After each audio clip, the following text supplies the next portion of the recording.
Coming up next on Arizona Horizon, we'll hear about the business community's priorities for this upcoming legislative session, and we'll see how a Gilbert man made his dream of utopia a reality. Those stories next on Arizona Horizon. Arizona Horizon is made possible by contributions from the Friends of Eight, members of your Arizona PBS station. Thank you. Good evening and welcome to Arizona Horizon. I'm Ted Simons. Arizona Senators John McCain and Jeff Flake today voted against advancing a bill that extends emergency unemployment benefits. The bill would restore unemployment insurance to about 17,000 Arizonans who lost those benefits last month. After today's vote, a McCain spokesman said the senator did not support the bill because Senate Majority Leader Harry Reid wouldn't allow amendments that offered other ways to pay for the benefits. Tomorrow on Arizona Horizon, we'll hear how the loss of extended unemployment compensation is impacting Arizonans. The state legislative session opens next week, and local business leaders are getting ready to present their agendas to state lawmakers. Here to discuss what they would like to see from the legislature are Glenn Hammer, President and CEO of the Arizona Chamber of Commerce and Industry, Todd Sanders, President and CEO of the Greater Phoenix Chamber of Commerce, and Farrell Quinlan, State Director for the National Federation of Independent Business in Arizona. Good to have you all here. Thank you so much for joining us. Thank you. Great to be here. Glenn, we'll start with you. In general, what are you looking for? Well, Ted, first of all, we need to reflect that we've made a tremendous amount of progress as a state over the last 3 or 4 years. I mean, when you take a look at some of the big deals that we've been landing, like Apple, the state really now is starting to fire on all cylinders when it comes to our economy. So we're going to want to see continued progress when it comes to certain things on economic development. We'll continue to work on tax reform, regulatory reform, legal reform, but an area where I think you're going to see an increased emphasis from the business community will be on really working to improve our educational system, and particularly our K-12 system. I want to get back to that in a second here, but first, again, as far as the Phoenix perspective, what are you looking for? Well, you know, Glenn's right. There has been a lot of progress. If you look what the ACA has done just in the past year, 15,000 new jobs, $1.9 billion in new investment. We're going to challenge lawmakers to really invest in some long-term solutions that will not only take those companies like Apple and help them grow, but attract new companies here. So education is going to be key, K-12, also early childhood education, as well as the universities. As far as small independent businesses, what are you looking for? And before you get there, what is an independent business? Give us a definition. Well, independent business is somebody who's most likely not part of a national chain. It would not be somebody who's got a national marketing budget behind them. But there are a lot of franchisees, somebody who's not traded on an exchange, somebody whose owner signs the front of the check for their employees, and it's usually a company of 100 or fewer employees. With that in mind, what are you looking for this session? Well, I guess the first thing we're always looking for, regardless of the session, is that the government should do nothing that harms business. It's sort of a Hippocratic oath for lawmakers, and so we're hoping that that's the case, and in many sessions that's the best you can hope for. But this year we're hoping to consolidate some of the gains we've made over the last few years on some of the tax changes that happened a couple years ago. Didn't actually happen a couple years ago. They're just now coming into place, some of the property tax and income tax reductions on the corporate side. And so we're hoping to zero in on some of the regulatory issues about making sure that Arizona truly is welcoming to small business on the regulatory side, and hopefully do no harm. You mentioned tax reform when I asked you for what you were looking for from the legislature. Tax reform in what way? Well, Ted, Farrell made an important point. A lot of the tax reform items that we've worked on, business property, corporate income, you name it, business equipment, are scaling in. There's still some additional things that we need to do. I mean, we're in the game when it comes to a lot of these major investments, but there's still some things that we could work on, particularly when it comes to manufacturing type jobs where the competition isn't just from neighboring states, but it's globally. So we're going to be, we have our big legislative forecast luncheon in a couple of days, and we appreciate that you're going to moderate our legislative panel. We're going to have some things that we'll be asking the legislature to do to make the state even more competitive when it comes to these high-tech, high-wage jobs. We hear about the Commerce Authority and the success in bringing business here, bringing jobs here. What kind of businesses are coming here? What kind of jobs? And are they the kind of jobs that will help grow Arizona to more than just a place where people are cashing paychecks? How about cashing good paychecks? Oh, you bet, and that's a big focus for us. When we look at what we're doing in terms of the Phoenix agenda, part of that is how do we keep companies that are here? How do we get them to grow? How do we get them to create those good quality jobs? I think when you look at what the ACA's brought in with those 15,000 jobs, they're across the board, and there's a lot of quality jobs that are a part of that mix. The key for us though, and when I'm sure that Glenn and Farrell are talking to their members, is how do we feed the pipeline? Do we have a qualified workforce? Most of my members will tell me their biggest issue is they can't find folks to fill these jobs. So when I think about the legislature and where they're going to invest, you really need to think about that. Otherwise, they're going to be in and out of the state. Farrell, are you seeing that with smaller businesses, that there just aren't enough qualified people here in Arizona to fill positions? Well, I think it all depends on the mix. I mean, there's certain, I know in the construction area where you have certain skills that you're light on that you need to have, and I know in the high tech area or the highly skilled area, you need that workforce that has the skills and the training and the certifications.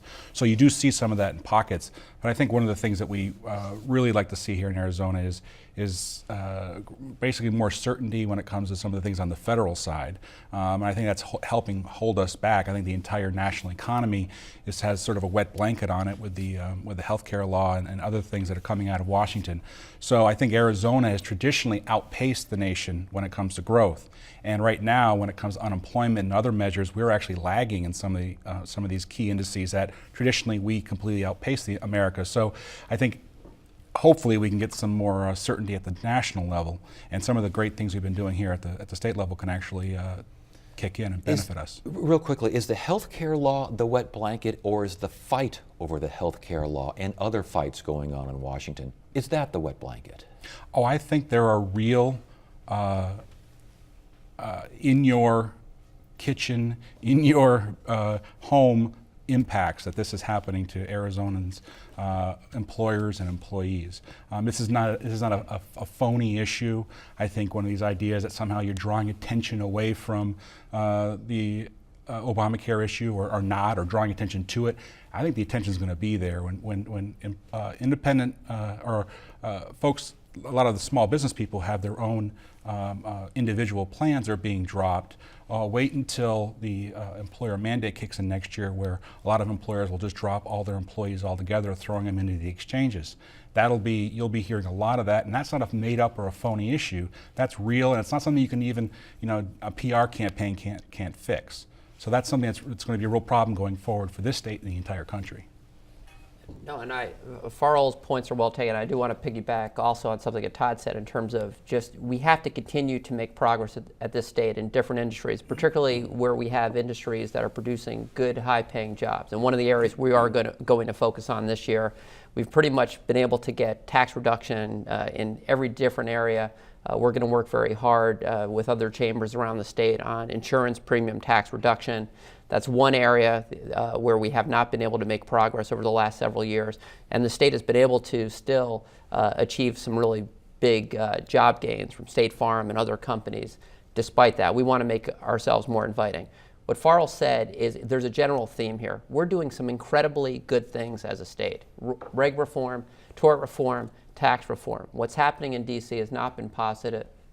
The Affordable Care Act is one example. A lot of the environmental regulations are really another example. And it still is certainly holding back our economy. Was Medicaid expansion, or restoration, if you will, We in prefer to call it Arizona? restoration. Was that a problem for Arizona?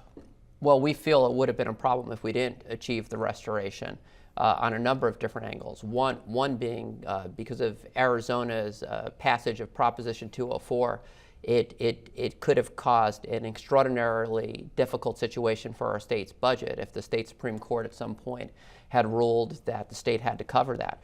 We were also concerned about what we call the hidden healthcare tax, the cost shifting that occurs when claims are not covered. Uncompensated care is clearly has been a very serious and significant problem, and we believe that the Medicaid restoration will help both in terms of putting some sort of downward pressure on private insurance rates, as well as to help relieve some of the uncompensated care issues that our healthcare providers have faced. But I think there has been a chilling effect by, through the ACA with regard to some of these small businesses who want to grow, who want to hire folks. But there's so much uncertainty. Things change almost on a daily basis with regard to the law.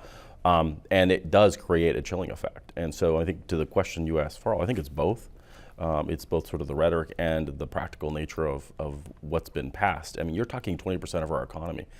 It has huge ramifications, and businesses are being impacted by it. The argument goes for the ACA and for the Medicaid expansion/restoration that if you have folks who aren't paying as much, and we're talking individuals, not in business, but the consumer, if you will, not paying as much for health care, more disposable income, buying more means more jobs, better for industry, better for business. Is that valid? Well, I think it's valid if you take it sort of at that level. The problem is really the details and how we get there. The structure that we have currently, I don't think is achieving that goal today. Maybe in 5 years it'll look differently, but certainly today, I wouldn't say that's the case. Real quickly, as far as incentives are concerned, I know that for smaller businesses, they see incentives for some of these bigger corporations, not too pleased. Where do you stand on this? Where do you think the state should stand on incentives to attract and retain business? I think the greatest incentives that the state could do would be to have a broad-based, fair, and low tax rate environment. And I think we need to move more towards that instead of finding certain fashionable or favorite industries this session and go and take care of that one, and the next session take care of the next one. If you do that on a serial basis, you have this tax system that is incomprehensible and is actually very unfair. So whenever you hear about reform of the tax code, that's what we're talking about, is getting rid of all these special deals. And that would be the best way to go. Special deals, is that how you see some of these incentives? Not the incentives that we have. I mean, Farrell's right that the most important thing we could do to improve our state's economy is to make sure we have an outstanding tax code, corporate, personal income, property, sales. But when it comes to a lot of these companies that could site their plants anywhere in the country, if not anywhere in the world, these other tools are very important. When Texas puts down its arms and closes out its perhaps $200 million or so deal fund, it's certainly tens of millions, then Arizona, might want to look in that direction.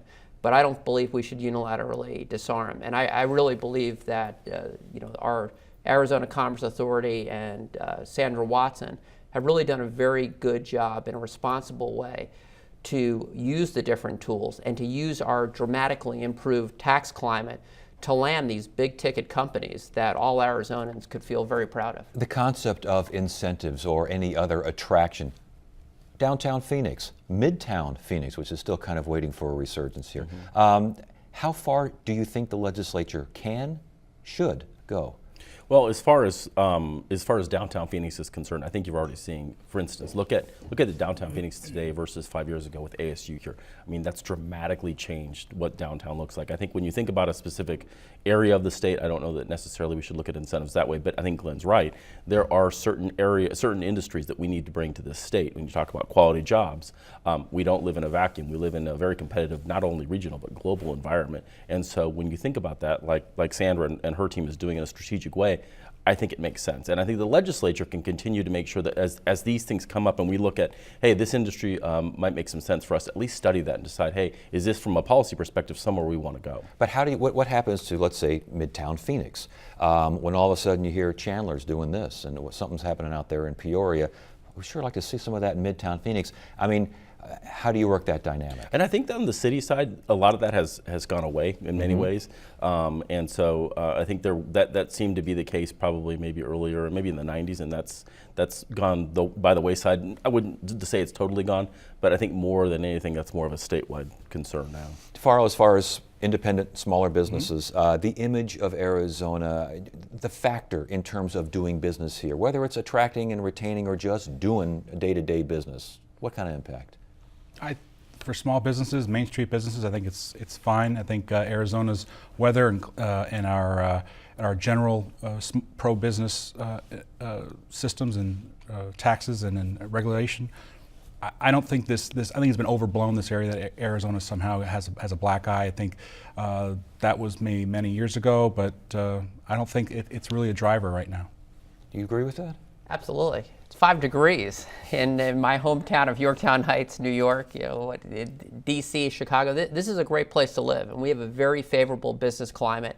And something that's important here, Ted, it's durable. This has been going on for more than 20 years. We've been making a lot of progress in all of these different areas. So this isn't the case of a legislature changes or a governor changes and we lose these policies. I'd argue in the last 3 or 4 years under Governor Brewer, we've really put the pedal to the metal. But Arizona is open for business. Our future is very bright, and we've got a great weather climate and business climate. And yet migration numbers aren't what they used, they're not remotely what they used to be, and obviously there are other factors surrounding that. But is that a concern? I know that the old canard is, or standard I should say, is that Arizona's growth industry is growth. It's got to be better than that, doesn't it?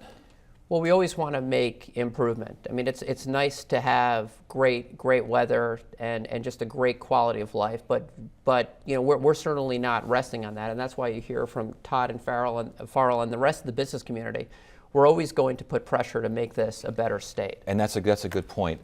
Is the business community, do you think, putting more pressure on the legislature to maybe sidestep some of the more controversial, some might call wacky, legislation and get down to serious business? Yeah, I think that the challenge really for us is to make sure that we are going in that direction, and I think we are going to challenge legislators to do that. There's a lot of work to do. So, for instance, on the education front, we haven't tackled things like transportation. I know HERF's something that's on the table. To do that in a thoughtful way so that we bring back HERF, but we don't exclude, for instance, the enforcement side. So we're going to have to really look at this in a holistic and strategic way, and we are going to challenge lawmakers to move away from some of those other issues and focus on really what's going to move Arizona forward and keep us on that trajectory. Farrell, do we have the infrastructure, do we have the wherewithal, if you will, to pay for some of these improvements? Well, that's one of the issues I wonder as the years go out, especially the Medicaid expansion.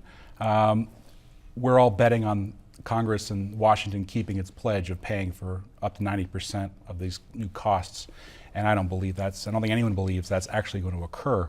So the question is, that money has to come from somewhere. Either we kick people off the access or Medicaid rolls, or we find other funding sources, or we eat into things like education, some of the things that we've heard of that are high priorities. So it's one of those problems that we have a structural deficit still in the next couple of years, and so there's not going to be a lot of new spending that can occur in Arizona, so we're going to have to work with what we have. Unless you're growing the economy in the right way and those revenues come in as a result of that growth so that you move away from that structural deficit. That would be great. And I mean, I think that's the goal. And good stuff. Got to stop it right there, gentlemen. We could go on for hours on that. Good to have you here. Thanks for joining us. Thank you.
Along State Route 80 in southeast Arizona is the town of Tombstone. 2 miles west, at the end of a dusty road, stands a monument to its founder, prospector Ed Schieffelin. In 1878, Schieffelin sought riches in the untamed Mule Mountains, despite being warned that the only thing he'd find there was his tombstone.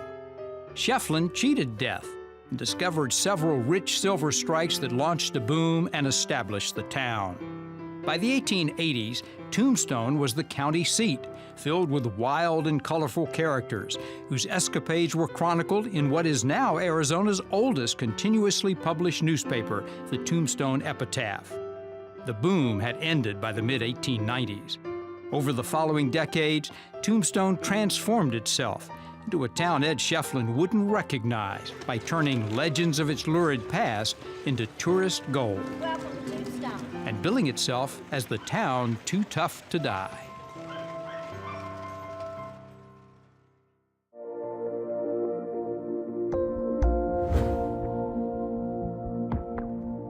Tonight's Focus on Sustainability looks at an agricultural utopia in the town of Gilbert, which was once known as the hay capital of the world. Today, those farms have made way for modern conveniences, but producer Shauna Fisher and photographer Steve Snow show us how one man has embraced both the future and the past to create a one-of-a-kind community. Nestled among the growing neighborhoods of Gilbert sits a community unlike any other in the valley. Agritopia is basically what its name says. I tried to make the shortest name that would capture the spirit of the thing. Agritopia is the vision of Joe Johnston, an entrepreneur and second-generation farmer. His story begins in 1960. Joe's father, James, bought a hay farm in Gilbert and moved the family there. For 30 years, the Johnstons enjoyed the farming life, but then housing developments sprouted up and a freeway moved in. The elder Johnston retired, but Joe didn't want to give up the farm. Instead, he had other plans for it. The initial seed of the idea for doing Agritopia was I wanted to do a restaurant in the farm and serve the produce of the farm. But then the next idea after that was I want to live by where I work, and so I wanted to be able to walk to work. And that idea led to, well, if you want to walk to work, then what community do you want to live in? Joe didn't want to tear down his family history to make way for his new dream. So the family farmhouse was converted into Joe's farm grill, and the tractor shed became a coffee shop. In 2003, Joe started building homes, 450 in all. The homes are similar to those you would see in Central Phoenix. Porches front and center, no block walls, and lots of space to walk. In fact, the sidewalks here are larger than in most valley communities. Every detail designed to encourage a certain lifestyle. We're trying to create village life here instead of having a segmented sort of community where it's like here's starter homes and here's the luxury homes and here's, segmenting people almost by economic background or whatever, or stage in life. We're trying to create a village life where there's everything from babies to very, very old people, people from different walks of life, different points of view. We think that creates a very vibrant and sustainable village. Joe still maintains 16 acres of farmland, but instead of just hay, he went in a very different direction. Eric Schultz is the head farmer at Agritopia. Urban farming is very different than your traditional conventional farming. We're very limited on the amount of space we have to utilize, and so we're having to basically kind of think outside the box, maximize every square inch that we have to work within, and we do everything in kind of patchwork of crops. So if you look at the fields, you'll see not just one field full of one or two different crops, but 30, 40, 50 different things growing at any one time. The produce is picked by hand, and so are the weeds. No pesticides are used. The farm at Agritopia is USDA certified organic. We just recently became USDA certified organic. It's been a really exciting thing for us. It's as a farm, we've been growing under the USDA organic protocols for over 10 years, and so this is just more of having that stamp next to what we're doing. The produce is used at Joe's Farm Grill and sold to local restaurants.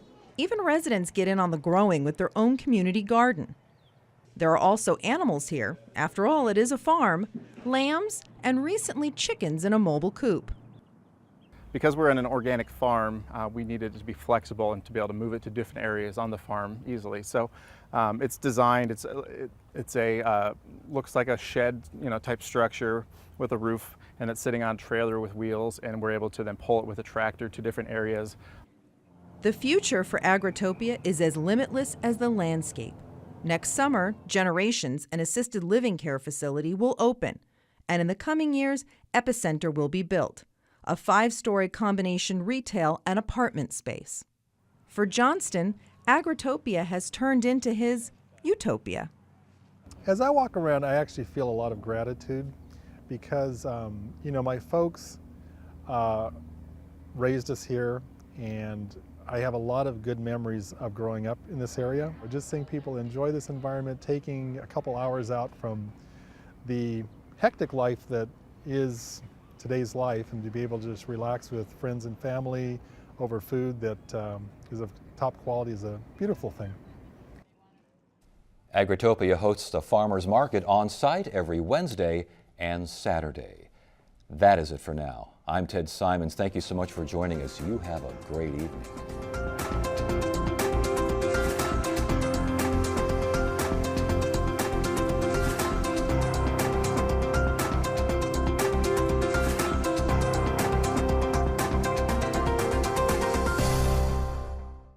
Arizona Horizon is made possible by contributions from the Friends of 8, members of your Arizona PBS station. Thank you.